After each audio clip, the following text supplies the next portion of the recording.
Good night, itchy eyes. Good night, sudden sneeze. Good night to your symptoms of allergies. Xyzal is the allergy medicine you take before bed. It provides powerful relief while you rest your head. Not just all night, but all the next day. Xyzal keeps working, keeping allergies at bay. And without those annoying symptoms disturbing your rest, you can wake up the next morning feeling your absolute best. Remember, be wise all, take Xyzal. At night. New Icy Hot. Nighttime recovery. Relieves pain at nighttime while your body recovers. Icy Hot. You're so back. $1 million. Free to play. You just need to survive. It's the Fanatics NFL Survivor Pool. Pick one team to win each week. Get it right, move on. Get it wrong, you're out. The last fan standing take home a guaranteed $1 million cash prize. And for every player who joins, we add $1 to the pot, up to $10 million. The Fanatics NFL Survivor Pool. Play free on the Fanatics app. App access open to all. Must be 21 plus and joined by 9/8 to play. No purchase necessary. U.S. only. Void where prohibited. Subject to complete terms. See fanatics.com/game rules.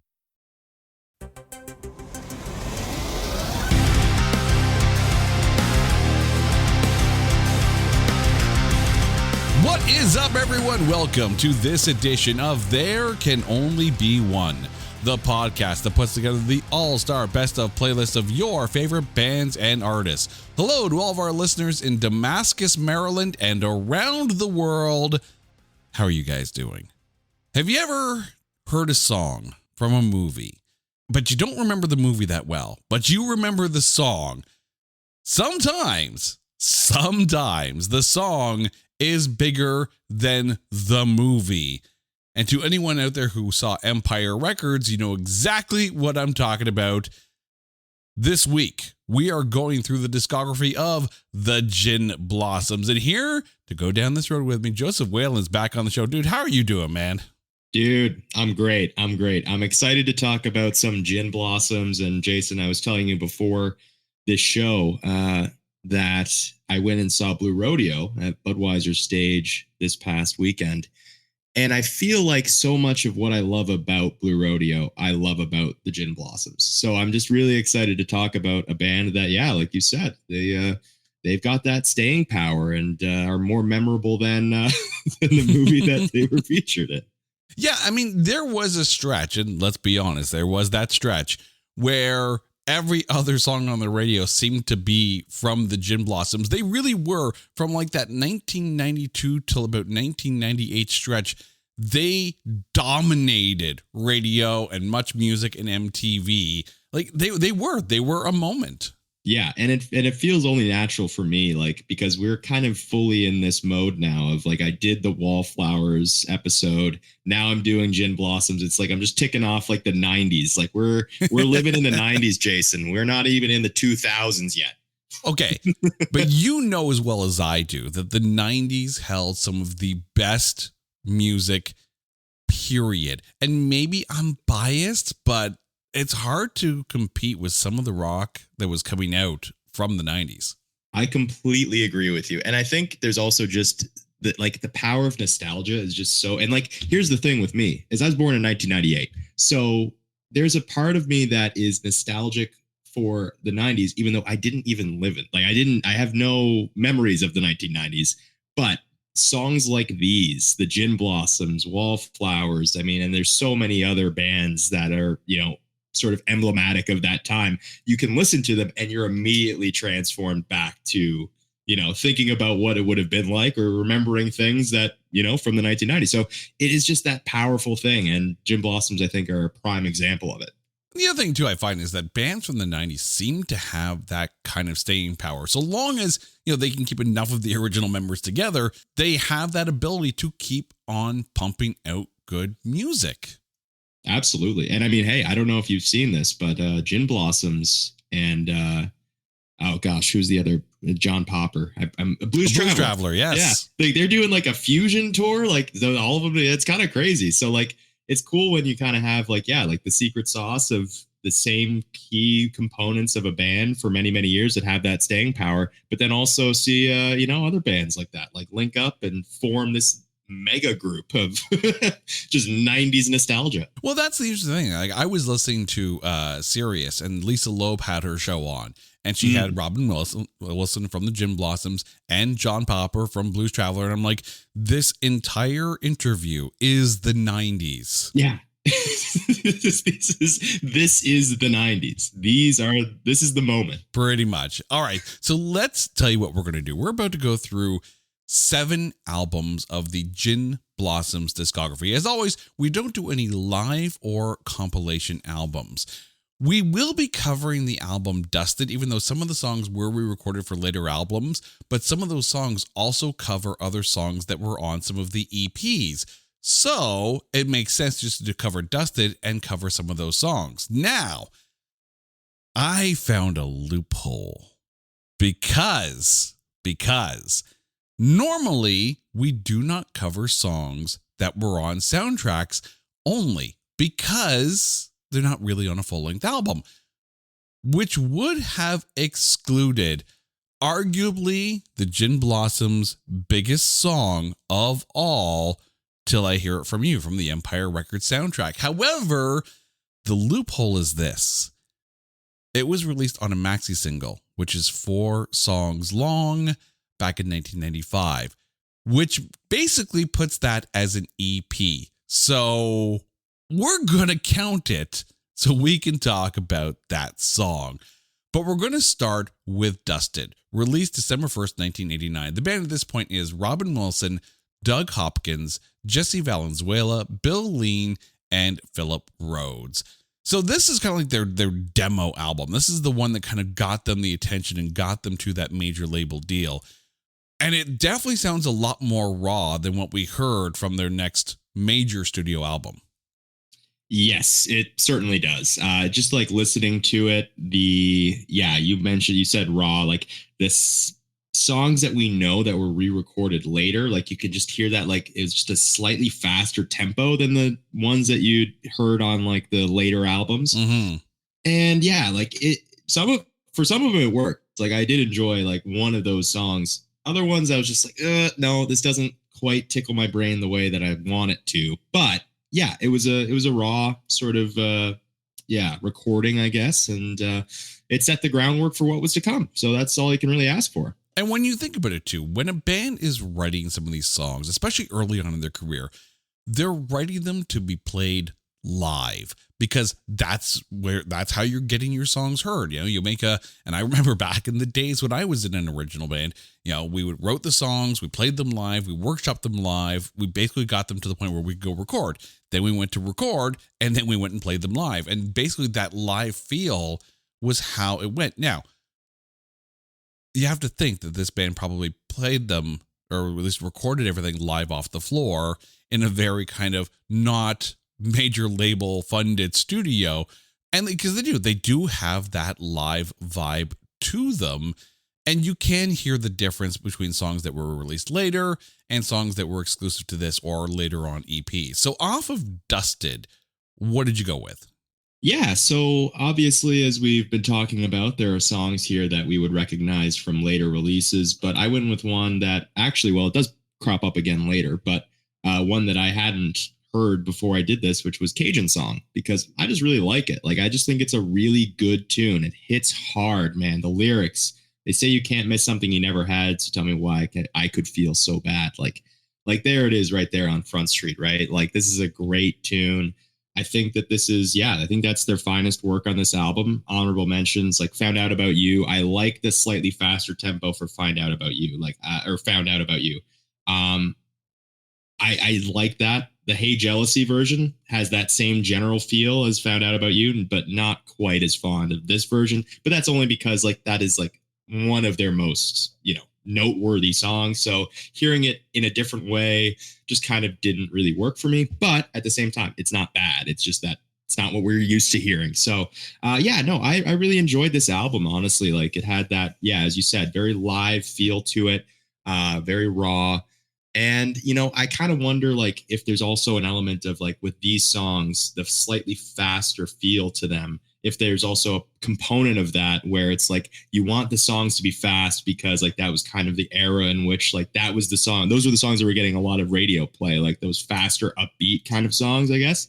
Like, I guess there might be something there. I don't know. Maybe I'm just completely off base there, Jason. Just saying, just speaking nonsense, which does happen from time to time, as the listeners know. But yeah, no, anyways, I liked it. It was a really good album, good opener, and onward we go. Yeah, I mean, you could definitely feel that live vibe from the recording, because there were points where I'm sitting there and it felt like, are you chugging a little bit into this shift a little bit? But I mean, like, that's what you get from a live vibe as well. I had Cajun Song on my short list, and I had it on my short list as well for the next album because it did get re-recorded for New Miserable Experience. And it's a fun song because it's a little out of the wheels. It reminds me a little bit of kind of what the Refreshments would do with Banditos later on in the 90s. Right.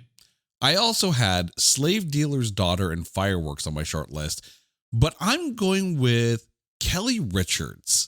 There's something fun about this song, and maybe it's because it's the staccato bridge. And we've talked about this before. I'm a sucker for a bridge that kind of hooks you in. And they're not necessarily, the Gin Blossoms in this case, they're not necessarily a band that deviates too much during the bridge, but something as simple as just a staccato chunk on this, like it does. It grabs you in, it hooks you in. And this is probably the kind of thing that would really go over well live. Yeah, I think there's so many times during this entire catalog where I was just like, that's a great concert song. And like, it's just kind of funny when you think of like how many different songs that they would be able to do at a live concert where you might not even go there thinking it was going to be one of the best songs of the concert, but then it just kind of would grab you and be like, oh yeah, like that was an amazing song live, because they just have those songs in their catalog all throughout. Even as we get later, like there was one song that is my pick for a late album that it's literally just because it would be a great concert song. Right. And the interesting thing too about this album is that it does live in a bit of a faster tempo, like a higher beats per minute. Especially when you consider that the biggest songs from their entire discography, the ones that got the most radio play, all sit in that happy mid-tempo. Like they are mid-tempo masters, the Gin Blossoms. Like it's hard to find a band from this era that's so good at finding strumming bops. And that is like all of these songs are good strummers. The great thing about this episode was there was at no point during any of these albums, like there isn't a song that I don't enjoy. It's like I enjoy some songs more than others. And comparatively, because they did this and then they re-released some of those songs, I'm able to compare one to one. And, you know, the version that I'm more familiar with would be obviously the one that I like. But it's hard to dislike a Gin Blossom song because, as you say, they are masters of that mid-tempo where it's just like they know exactly what they do and they do it as good as anybody. Like it's just fascinating because like I wasn't super familiar with some of the songs, you know, underneath like the below the surface kind of, and then just going through it all, it's just like, yeah, like this is what they do. We just put out absolute bangers that live in that like perfect happy medium tempo. Another switchback. Wait, this isn't the top. Where's the summit? Why am I doing this? At REI Co-op, we believe there are places within ourselves Almost there. You got this. that we find only outside. Wow. This is worth it. We have the gear, inspiration, and advice to help you get there. REI Co-op. Visit rei.com. Deborah had to have surgery. I had hip surgery in November of 2024. Her United Healthcare nurse, Crystal, checked on her. We do a routine call after surgery, and I could tell that she was struggling. Deborah needed help. My infection markers were through the roof. And Crystal knew what to do. I called the hospital and said she's coming in. And got Deborah the help she needed. Crystal and United Healthcare saved my life. Hear more stories like Deborah's at uhc.com. Benefits, features, and/or devices vary by plan area. Limitation and exclusions apply. This episode is brought to you by LifeLock. Between two-factor authentication, strong passwords, and a VPN, you try to be in control of how your info is protected. But many other places also have it, and they might not be as careful. That's why LifeLock monitors hundreds of millions of data points a second for threats. If your identity is stolen, they'll fix it, guaranteed, or your money back. Save up to 40% your first year. Visit lifelock.com/podcast for 40% off. Terms apply.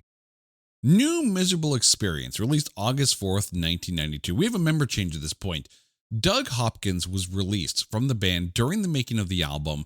Scott Johnson was listed as a member of the album, but didn't actually play on the disc. Hit number 1 on the US Heatseekers charts and number 30 on the Billboard 200. It is 4 times platinum in the States and gold in Canada. There were 6 singles off of this one. Found Out About You charted the highest, hitting number 1 on the US alternative charts. Holy crap. Front to back, all killer, no filler. Before we even get into this, I'm going to ask you, is this a perfect disc?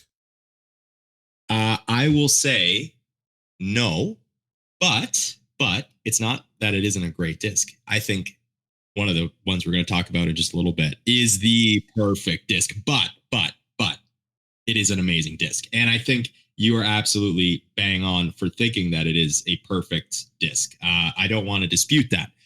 It is just, as you said, all killer, no filler. We are full throttle. And like the one thing about these guys, man, do they know how to make the start of a song, like an introduction. Like these guys, like as we talked about, like the masters of the mid-range, like the mid-tempo, they also just know how to hook you immediately. Like they grab you. There's nothing that's good. We're not easing into it. They just grab you right away. And this album and one of the ones we're going to talk about very shortly, also very much like that. So yeah, I think that this is like just a damn near perfect album. It's kind of like the Lisa Loeb thing with Stay, right? You know it's Stay literally from the first 3 or 4 notes. Do. All of a sudden, you know exactly what follows. Yeah, exactly. Like it's just that construction of that introduction that it's fascinating to me. And they, man, oh man, there are so many songs where I'm just like, yeah, they just grab you. They're just, they're taking you for a ride. Yeah. I mean, if we were playing spin shuffle skip with this disc, my skip would probably be Lost Horizons, which is interesting because it's actually the first single that was released from the album. Yeah. Not their strongest song on the disc. It's the only one where I could sit there and say, well, maybe this one. Yeah. But that would be a hard spin shuffle skip to do with this disc. So off of New Miserable Experience, what did you go with? So I went with Hey Jealousy, which very basic, but I will say though, man, this is to tag our point about like the 90s nostalgia. This is like the ultimate 90s nostalgia song. Like maybe One Headlight by Wallflowers edges it out a little bit. This song, man, is so nostalgic. Like tomorrow we can drive around this town, let the cops chase us around. Like there's such a youthful like exuberance in this song that you can almost like put yourself in that position, even though I've never been pulled over or been anywhere near a car chase of any kind. I can't speak for you, Jason, but I know that I've not this week anyways. Not this week. Okay. All right. Sure. I don't believe you. I don't buy it. No, but anyways, yeah, no, that's such a powerful lyric. And like, it's just like, it very much like, it just takes you, transforms you into that sort of headspace of like you and your buddies just doing stupid stuff, or you and your, partner, getting caught up in a bunch of mischief, as the kids say. And then, shenanigans will ensue. Shenanigans, all sorts of riffraff and other, I don't even know what I'm saying at this point. But then if I hadn't blown the whole thing years ago, I might be here with you. Like again, like just very powerful. Like these lyrics have so much power behind them. And then, yeah, obviously honorable mentions include Cajun Song again, because I love this version as well. Found Out About You. Obviously, I mean, it's that's a classic one as well. And yeah, like I think I love the guitar outro for Hold Me Down. Like there's so many songs on this that just pop. And you mentioned Lost Horizons. The only note that I have for that song is they really know how to dive in head first to these songs. Like they just like are like, yeah, we're coming. This is it. This is the Gin Blossoms. We're coming out firing. And anyways, I went with Hey Jealousy off of New Miserable Experience. Yeah, I mean, Hey Jealousy is a fantastic song. It's funny because I've played this in cover bands live before, And you could always find the 90s kids in the crowds because ears will perk up. But then there's other times when it actually clears the dance floor. It's really fascinating because, it's a fantastic song, but not everyone wants to dance to it in that kind of bar setting. Although back in the 90s, people would be on the dance floor for sure. But I mean, like, there are other songs where I know they were huge in the 90s. We used to play Good from Better Than Ezra, which is a fantastic boppy song. And every now and then someone will be like, oh, that's my jam. And then others are like, the hell is this song? What are they playing? What are you doing right now? No, but I mean, Hey Jealousy is such a fun song to play. And normally when I play a song live, you kind of get more attached to it. It's not my pick though, off of this one. This is a tough album to go with. Literally, my short list says the whole album. That's basically how this album boils down to. But I'm going down with Found Out About You. And maybe a little bit of a basic bitch on this one. But there's a certain section, and it's the build up to the chorus, that whispers at the bus stop section. Yeah. And it's such a good musical hook on that. Like it almost double tempos a little bit in the strumming, and then comes back down to this like mid-tempo, very melodic, great harmonies. That's the other thing too. Gin Blossoms have fantastic vocal harmonies. They really do. That's one thing that really struck me throughout the entire catalog is that, and honestly, like even later on in the catalog, because I was just so grabbed, I should say, by the drums, the guitars, like they just completely overwhelm you and sort of like in the best way possible. And then it's kind of like on the early stuff, I found like the singing, the vocal performance was always great, but kind of took a back seat. But then there was like this kind of gradual change as I went through the catalog where it was just like it switched, where I was like the vocal performance and the harmonies are really what's driving the boat right now for me. And the backing is still fantastic, like the guitars, the drums and all of that. But it was the singing that it was really starting to grab me. And now as I go back and think about those early albums, it's still like, the singing was fantastic there too. It was just that it was kind of overshadowed a little bit because the drumming and the guitars was just on point. Well, that's the other thing too. Like this is their first major label album. Yeah. Right. And obviously the songwriting is a strong point for this band at this point. And you can see during the progression during some bands' discographies where it's like they really find what their hook is, and then they lean into it in later diffs. And we talked about it a little bit with this, with like the Northern Pikes and with Sloan, where it starts off with that live vibe, and then there's like, oh wait, well, we're a harmonies band. We're just gonna, really amplify the harmonies on a bunch of these songs and go with what people really want to hear. I'm also starting to see a trend now with your love of harmonies and rock bands. It's kind of a, listen, I will say it's like, for me, I'm kind of a novice. Like I'm not coming at it from the same angle as you, Jason, where you play the bass, you play it very well, and you have a very keen ear for music. I have a decent ear for music, but the musicality of like the guitars and everything, like I just don't have that sort of in me the way that you do. The one thing that is always going to really, really grab me are lyrics, the harmonies, like those things are always driving the boat for me. It was just kind of funny that in this case, it's kind of like the opposite, where it was like the instruments, the backing instruments are all what really was driving it early, and it kind of switched halfway through. But you are right to point that out. Yeah, the harmonies are kind of very much the driving force for me. It's okay. It's okay. We found your musical crack. It's all good. Yeah. As if like me just saying that every song tickles my brain is like it's like that's the in-depth analysis that you get from me. Whereas you're like, like the tempo, and then there's a key change, and then they like loop back around. There was like a coda where they go back. Till I Hear It From You, the maxi single released September 21st, 1995. And here is our loophole. Of course, Till I Hear From You hit number 1 in Canada and number 9 on the Billboard 200. This maxi single also features the song Idiot Summer, which was originally released on the Wayne's World 2 soundtrack. So we get to knock off a couple of soundtrack songs with this little loophole that we found here. And I know it's only a 4-song selection, but thank God it gives us a chance to actually talk about Till I Hear It From You. Because this is one of those rare moments where the song arguably is bigger than the movie. Yeah. Yeah. And Jason, I was petrified. I suggested that we do this episode fully thinking that Till I Hear It From You was an album release. Then I had the terrifying thought when you sent the, when I was looking at all the different albums before you had sent the pick sheet that we use as a communal way of knowing what we're talking about. I thought I was going to be in the awful position that we were in the Paramore episode, where you didn't get to talk about Decode. Yes. Because it's released on the Twilight soundtrack.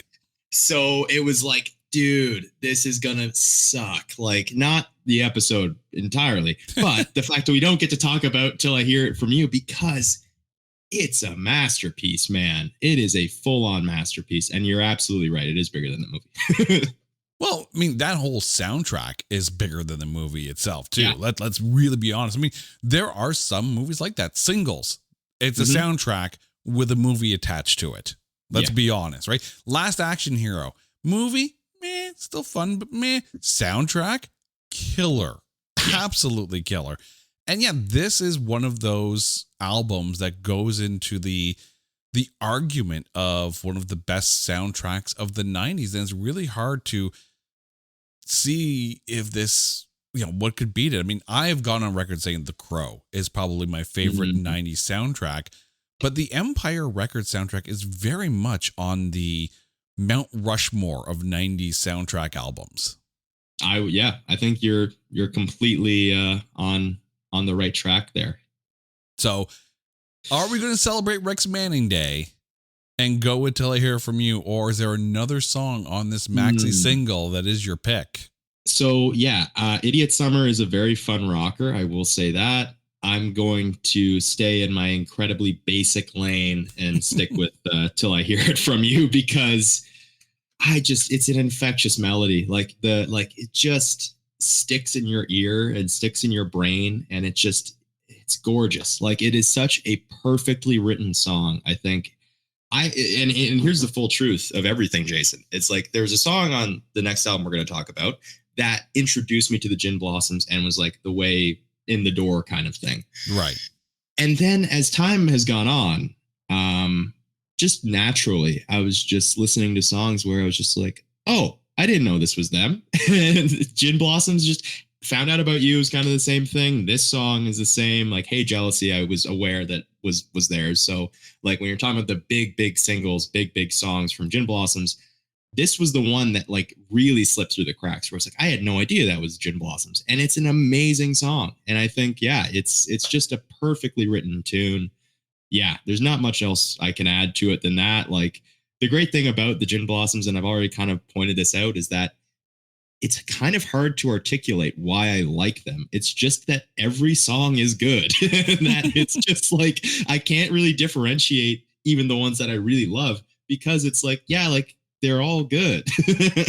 Well, I mean, it's a good thing that they were able to release this maxi single and we could talk about it, because the thing is, the Empire Records soundtrack was on a different label than the Gin Blossoms, and they fought to have the Gin Blossoms on the soundtrack, but because the movie came out around the same time as they were prepping their next album, they were like, well, we can't put the song on the album because it's going to hurt the sales of the Empire Records soundtrack. So it makes sense from a logistical point of view.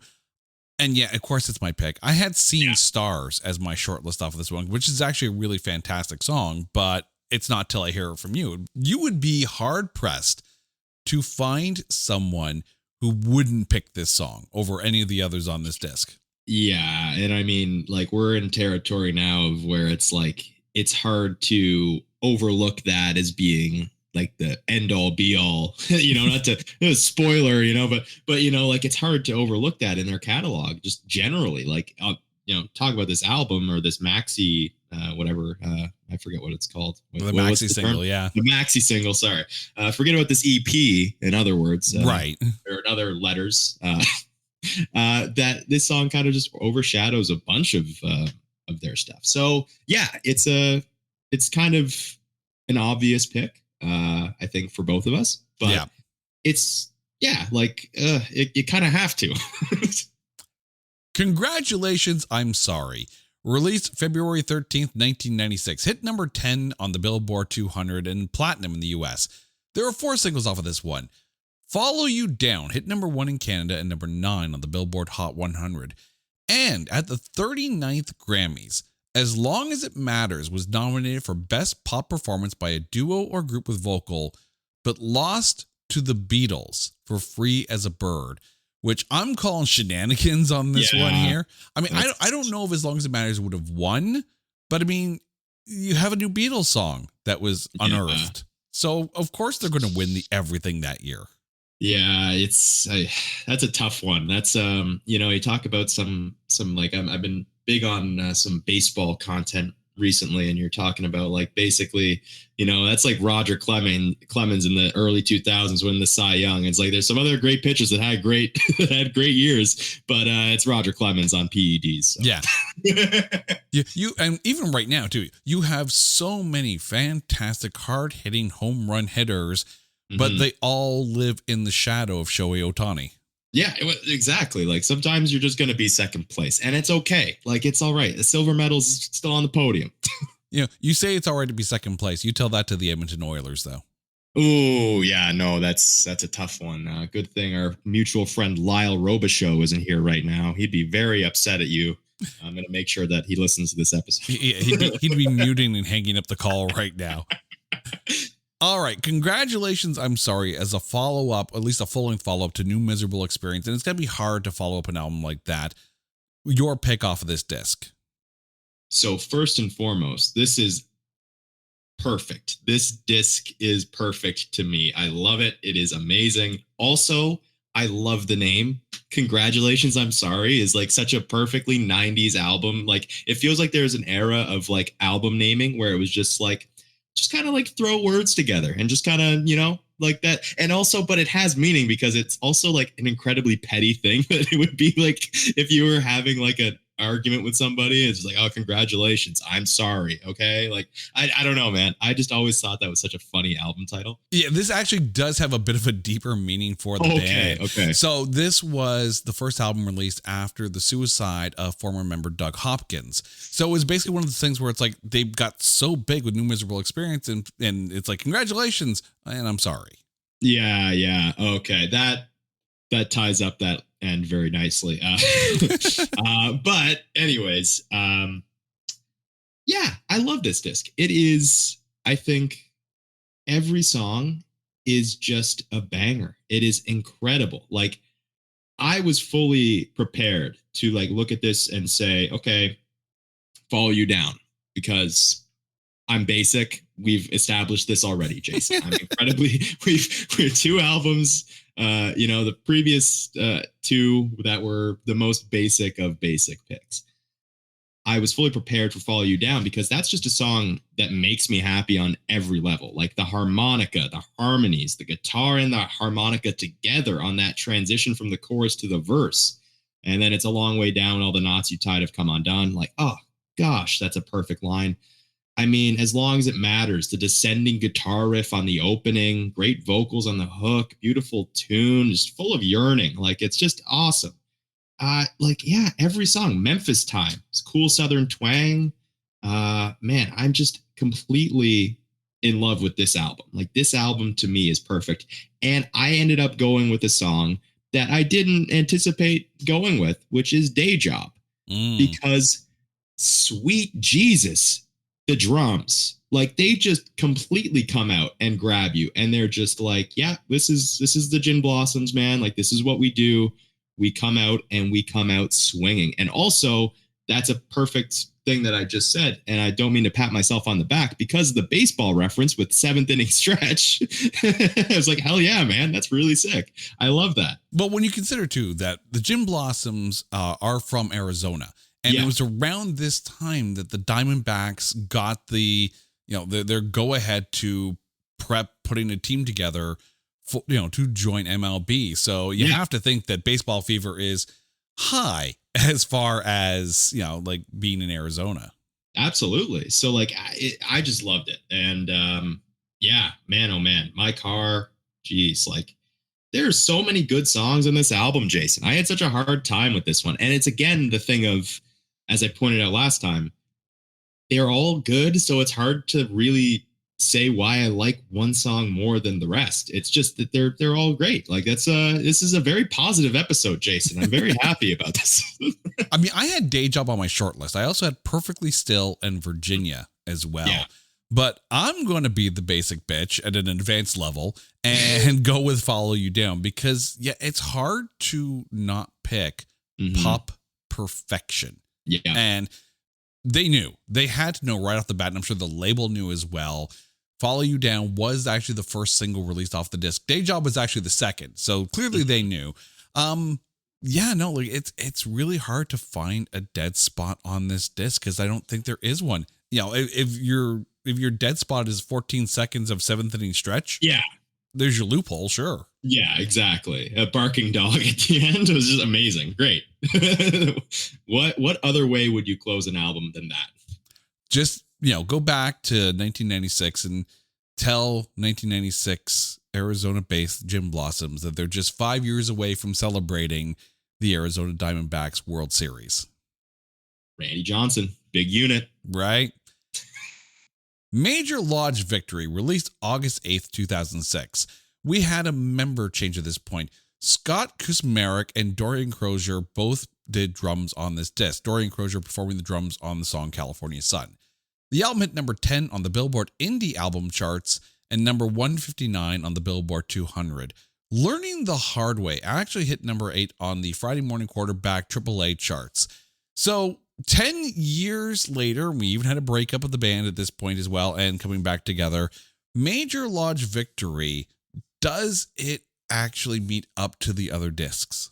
Yeah, I enjoyed it for what it is, but I mean, it's just such a difficult thing to match. You're not losing anything. Like, this is still very Gin Blossoms, and that's what's great about it. As you kind of go through any natural evolution of a band, like, you're gonna hear that play out, and you're gonna hear different sort of influences and different, and time is one of those things where it's like, sometimes a record is very much of its time, and I think maybe later on that kind of becomes a bit more of a thing. But the thing with the Gin Blossoms is you never lose what makes it the Gin Blossoms, which is great. But I will say, I mean, you're talking about two absolute bangers and New Miserable Experience and Congratulations, I'm Sorry. So then it's kind of only natural that things would have to kind of, all right, we're a bit of a downward slope, but we're still having a great time because it's the Gin Blossoms. Oh, absolutely. And then there's the other thing too, and we've seen this with other bands that we've actually covered on the show before. We talked about Candlebox, right? That went on a hiatus, and Kevin Martin went and did a bunch of things, and then he came back with it in an entirely different band. And Candlebox ends up putting out album after album after album, some of the best material they ever released. Here, the only change is on drums. So the Gin Blossom sound is absolutely intact. You even still have their regular producer manning the dials. So at least it still sounds like a Gin Blossoms record. Like, I'll admit that those Candlebox albums, like Into the Sun and Love Stories and Other Musings, they are fantastic albums, some of the best of the Candlebox discography, but they are very different from the 90s era Candlebox. So off of Major Lodge Victory, what did you go with?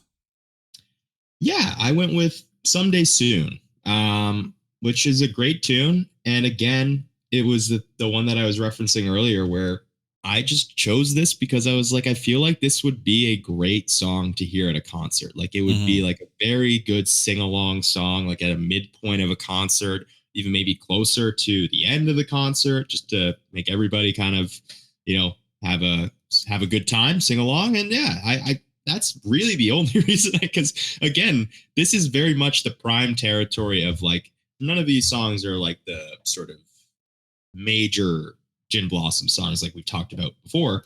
So then it's harder to differentiate between, because all of these songs are just interesting. Like Heart-Shaped Locket, I thought was a really cool song because it's just an interesting tune, the way that it changes to the chorus. Like, it's kind of abrupt and kind of like, it's just kind of like jarring a little bit, but it's kind of nice. Like, I do like it. But yeah, no, there's a lot of great songs in this. Jet Black Sunrise I really like. It's a kind of a great song, I thought, for like chilling out on a summer evening. But yeah, no, Jet Black Sunrise I also thought was a very interesting one. Great song for chilling out, like drinking out on a back patio or something, like just, you know, just by yourself or with some friends, just have that on in the background and just drink. And Gin Blossoms, yeah, I think that's my advertisement for the Gin Blossoms. Just hang out by yourself and drink. All right, I had The End of the World, Come On Hard, and Learning the Hard Way on my short list. But I'm going with one that, and it's kind of funny because with Follow You Down, we were talking about them a little bit earlier. Obviously, you know, touring out there with Blues Traveler.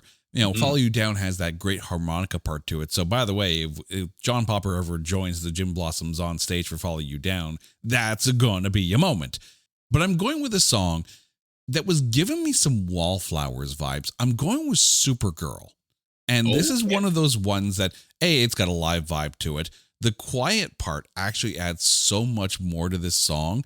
But yeah, like that organ just adds that new layer of texture to it. And I love how it all kind of blends in. It's always great when a band like this, where it's, again, we're kind of talking about them like, and I mean this in the best possible way, because I know there's a negative way to construe what I'm about to say. The Gin Blossoms have that sort of Nickelback quality of like every song kind of follows not the same form. Like there's differences, like obviously like the composition of these songs, it's not to the same level. And I think Nickelback hate at this point also is kind of like they put out bangers. Like let's not try to be cool and pretend that, you know, it's still cool to poo-poo Nickelback. They're great. But Gin Blossoms kind of have that same thing of like, you can kind of know what they're going to get to and when they're going to do it and kind of expect that a little bit. So I love it when a band like them just kind of throws a different thing at you. Like, and I get into that a little bit later with like, there's a song that has horns and I'm like, oh, okay, that's interesting. The piano is great on this album too. Yeah, like I love it when it just kind of comes out of nowhere and just like, oh yeah, okay, that's cool. Yeah. I mean, you want a band to kind of stay in, you know, their pocket to a point, right? I mean, yeah, we could sit here, you know, make fun of AC/DC, you know, playing the same song over, 40, 50 years, however long they've been together, right? But it's AC/DC and you hear an AC/DC song and you know it's an AC/DC song. You don't want to go complete left turn. You know, you take a look at U2, right? You know, you go through the Joshua Tree, you go through Octung Baby, and yeah, it's a little bit more studio built and whatnot, but it's still kind of the same thing. And then you get to like, you know, Zooropa, and it's like, what the hell are you doing with like Lemon and songs like that? There's a Canadian band called Svengali, and when they came out, that first album was so big and little glammy, but also kind of a little like early grungy kind of thing, like that, like a decent mix of the two. It was like hair grunge, if ever hair grunge could ever be a genre into itself, but it was radio friendly. It was fantastic. Right.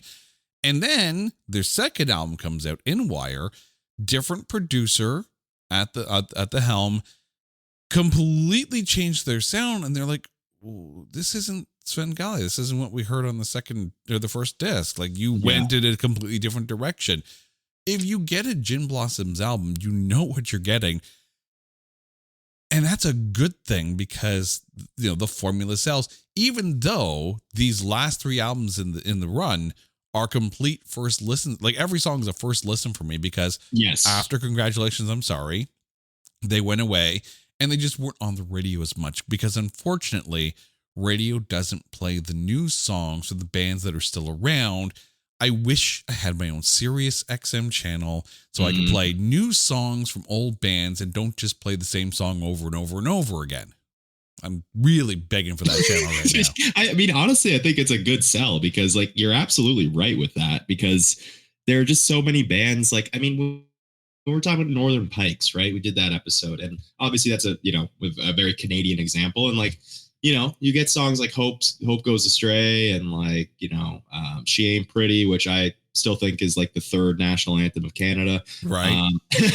But like, yeah, you're going to hear those songs. And then like, there's songs like Mr. Unhappy on like one of their later works that I was like, this song is really, really good. I've never heard this. And I probably at no point would ever have heard it if I didn't do this episode or this show, right? Like, so it's unfortunate that it works that way for bands that have that sort of that, that following that people just kind of stick around for the first few albums, and then we kind of let them like, okay, yeah, you're still putting out new stuff, but it's the thing of like the Simpsons episode was play something from the new album, like.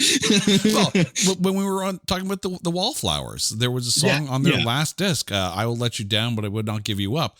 I love that song, and it was fighting to be my only one pick of them all. Yeah, and I wish that radio would pick up on songs like that. Definitely. I mean, it's just unfortunate, like overall, because you're losing out on people finding these songs and falling in love with these songs. And also then that just sort of, it all circles back around to, oh, like, yeah, I love this song. Now I'll go back and listen to the hit. And then, it's kind of the old song, I guess. And then, yeah, it should be that way. You would hope. But yeah, Jason, we need to get you on Sirius XM. Right. Make it happen. Introducing the perfect companion to your morning listening routine. AG1's clinically backed formula is now flavor-packed with 3 new delicious flavors, tropical, berry, and citrus. Start the day on a high note with probiotics that taste like the tropics. Mix it up with micronutrients that taste like berry or citrus. And take it all the way back with the classic, AG1 Original, with notes of pineapple and vanilla. Do your health a flavor, or 4, with AG1 Next Gen, the daily health drink. Learn more at drinkag1.com.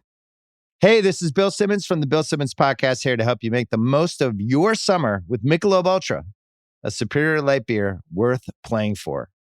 Play for it with the guys when you're competing to see who can sink more birdies on the golf course, because winning tastes even better with Ultra on the line.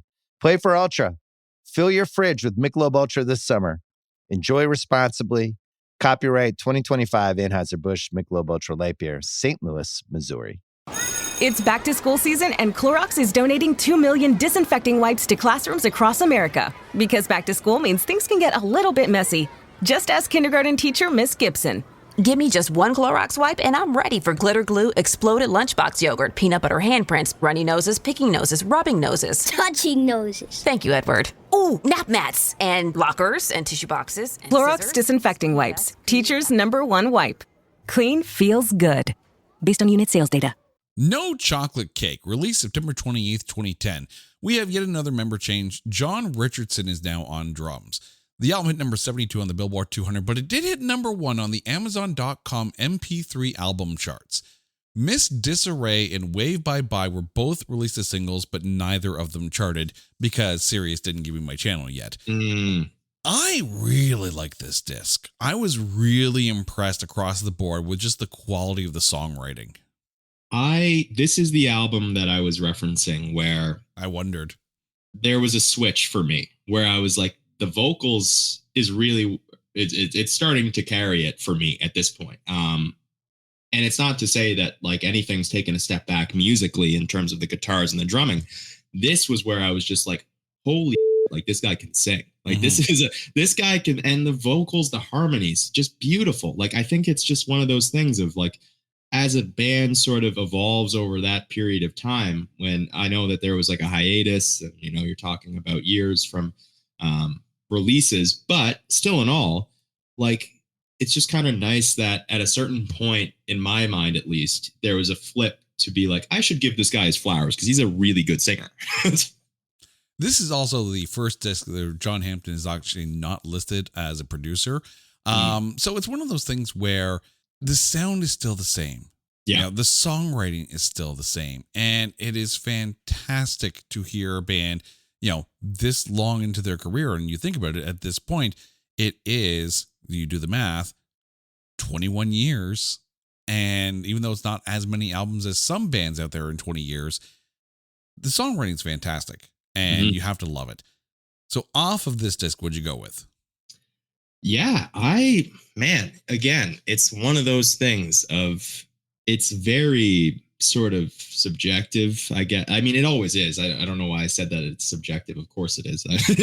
but no, it's one of those things that, again, every song on this hits. Like Dead or Alive on the 405. The horns, man. Where do they come from? I love it. It's great. Miss Disarray, that felt like, again, this is where I really honed in on the singing, on the vocal performance. I was like, that song has an incredible vocal performance. Yeah, everything kind of hits on this. I went with I Don't Want to Lose You Now because I just love the soft rock feel to it. The song, the only note I have is the song is a whole ass vibe.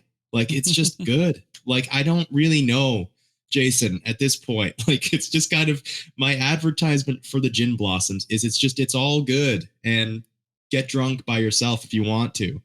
That's it. That's the Gin Blossoms. And preferably while drinking gin.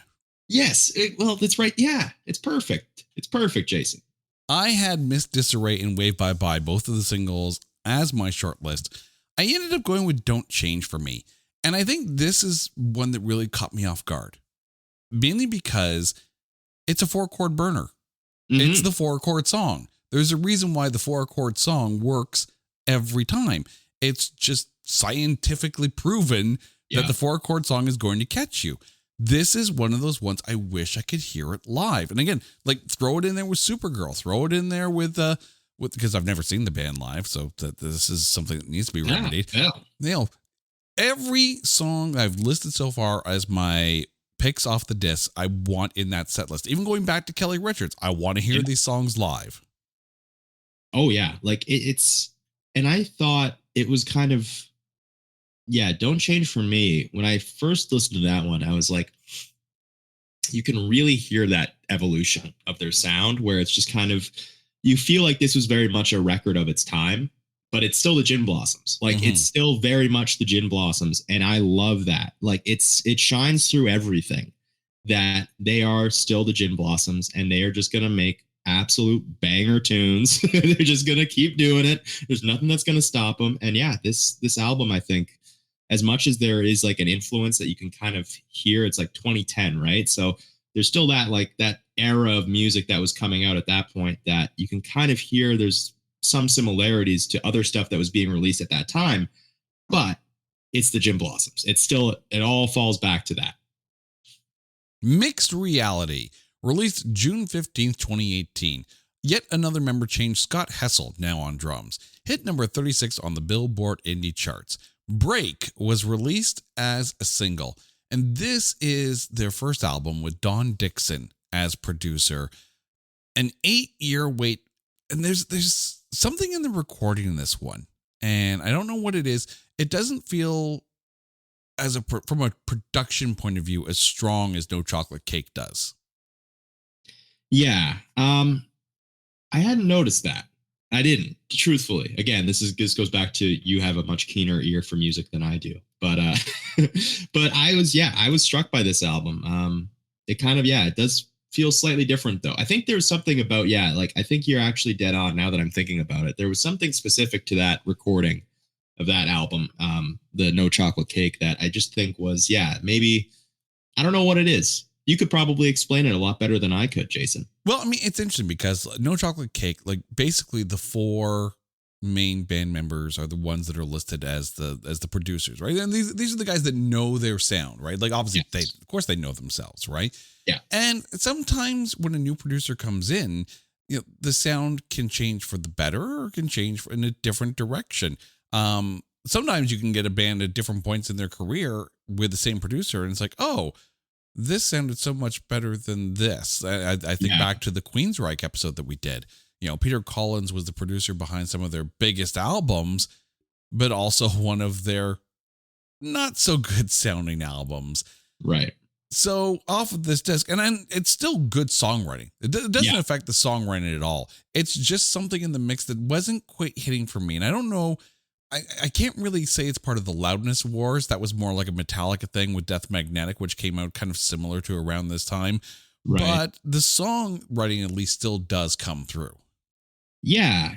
I enjoyed some of these songs. Like, I think my pick off of this one is Here Again, because I think it just hits. Like, I had to make sure I was hearing it right. The lyrics of this one, but it's such a universal thing of, like, wanting to forget about somebody, but them still having that sort of magnetic pull. Like, it's just kind of like everyone can relate to it on some level. Everyone's been through that. So that's just kind of one of those things. Fortunate Street is a great rocker. That's kind of like, that is, I think, maybe the most, at least off of this album, it's quintessential Gin Blossoms. It is like, it's a great rocker. This is the triumphant sound that you think of when you think of the Gin Blossoms. Yeah, I mean, Devil's Daughter really coming out swinging on that one lyrically.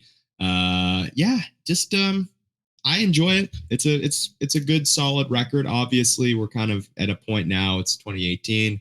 Is a long time from when Dusted was released. So we're, listen, the musical evolution of Gin Blossoms, it's happened, and we're still here. We're still around. They're doing stuff with Blues Traveler now. And yeah, it's a fun time. And by the way, the Gin Blossoms have released another single. Unfortunately, it hasn't been on an album. Yeah. So this may be one of those episodes that we have to come back and revisit whenever they do release another album. I ended up going with Break, but this album presented me with like a 1-2 punch, and it really kind of depends on the mood I'm in. So Break is that really good, typical Gin Blossoms mid-tempo special, like exactly what you want, right? Angels Fly, however, is also another fantastic song that I found hits more on kind of the emotional side. So if I'm feeling more of a melancholic mood, Angels Fly probably would have been my pick, but it caught me in an upbeat kind of boppy mood. So Break it is. Yeah. And honestly, because like, is it synth on Angels Fly? Like, it's like something, like it's just a little bit, it's a bit different. Like there's something in there that I was just like, I like that. That's really cool. Again, it's that thing of when you have a band that you kind of know what you're going to get and they throw a bit of a curveball at you, you're like, oh, okay, that's pretty cool. I like it. Well, it makes sense because Don Dixon in the past has worked with REM on their albums. So it makes sense that there's going to be some little extra layering in there as well because, well, it worked for REM. So, of course. Another, we talk about like the 90s nostalgia. REM is like, that's like basically as nostalgic as it gets. Oh, absolutely. All right. So we've come to the end of our run here, all 7 albums, but you know the deal right now. So please remind our listeners what your picks were. And from those 7 songs, if there can only be one Gin Blossom song, what's it going to be? Ooh, so off of Dusted, I went with Cajun Song. Off of New Miserable Experience, I went with Hey Jealousy. Until I Hear It From You, maxi single 4-song EP. I went with Till I Hear It From You. Congratulations, I'm Sorry. I went with Day Job. Major Lodge Victory, I went with Someday Soon. No Chocolate Cake, I Don't Want to Lose You Now. And Mixed Reality, I went with Here Again. And yeah, back to being incredibly basic. I am going to go with Till I Hear It From You because songs like that shouldn't exist because it's unfair to other people who have to write songs because it's just too good. Like you can't be that good at stuff. Like, is it ever like dawn on you where it's like you see like athletes make the Hall of Fame and be like, you shouldn't be allowed to be as good as you are. That's not fair to everyone else. So like, yeah, like Till I Hear It From You is like just perfect Gin Blossoms. The emphasis is perfect. It hits every single time. So like, yeah, no, I went with Till I Hear It From You. It is the most, I feel like I try sometimes with these, like the Paramore episode, I went with Lost Hope. I went with a song that wasn't necessarily one of it's not Misery Business or anything. I try to go that route sometimes. And then sometimes I can't because it's like, well, it's Till I Hear It From You, man. What am I going to say? Well, clearly we need to have that Sirius XM channel where we just do, old band, new hits. Come on. Yeah. You know what you know what you need. All right. That's it. Off of Dusted, I went with Kelly Richards.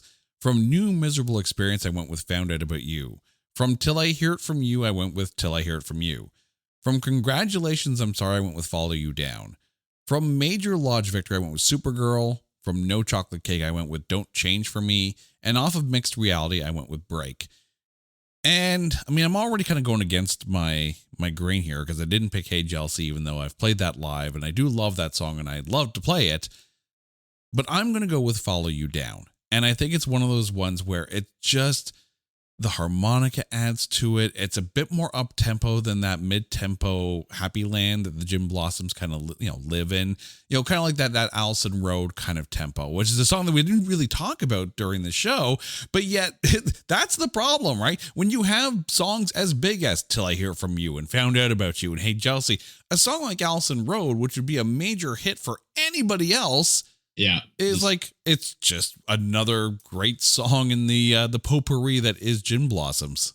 Yeah, it's like anybody that was like a sprinter in like the 100 meters in the 2010s. Like, who was the fourth best sprinter at the 2010 Olympics? That was George. It was George. It was George. Okay, all right, I'll take your word for it. But yeah, no, like, it's absolutely fair. Also, Jason, I just want to tag my point before I have my Paramore fandom revoked. It's Last Hope. Yes. So anyways, but no. So, but to your point, Allison Road, amazing song. We didn't talk about it at all because it's unfortunate, again, that somebody is as good at putting together these songs as the Gin Blossoms are, that's even a detriment to themselves because we don't talk about other songs that are really good. Oh, man. I wish this was a problem I could have. Right. Yeah. All right, dude. Thank you so much for this. Now, please let our listeners know out there what you've been up to and where they can find you out there on the interwebs. I've been up to not a whole lot the last little while, Jason. I've just kind of been chilling. It's the summer, so we're just grinding away. Just doing concerts, just all sorts of fun stuff. Just trying to sell that to myself more than anyone else, Jason. You can find me on Twitter at JoeWhalen19, or X, I guess they call it. And then you can find me on the Instagrams over at Joseph Whalen 17. That's about all I have to promote. And you'll eventually have a spot whenever we get that Sirius XM channel. Yeah, I'm there. And we'll play the most unheard songs that we've ever could fathom from bands that everyone knows. That's the name of the show. That is the name of the show. I love it. Absolutely love it. It's great. All right, dear listeners, thank you guys so much. And you know the drill. If there's an artist that you want us to cover on There Can Only Be One, or an album that you want us to cover on Spin, Shuffle, Skip, hit us up on social media at OnlyOneCast, or go to our website at notthatbadcast.com. And if you love silly 80s movies, you want to make sure you stay tuned to It's Not That Bad, because once we hit November, we're going to be doing a 7-week run covering the entire Police Academy series, because every movie qualifies. Until next time, he's Joseph, I'm Jay. You guys are awesome. This is There Can Only Be One, a proud member of the Pantheon Podcast Network. Take care.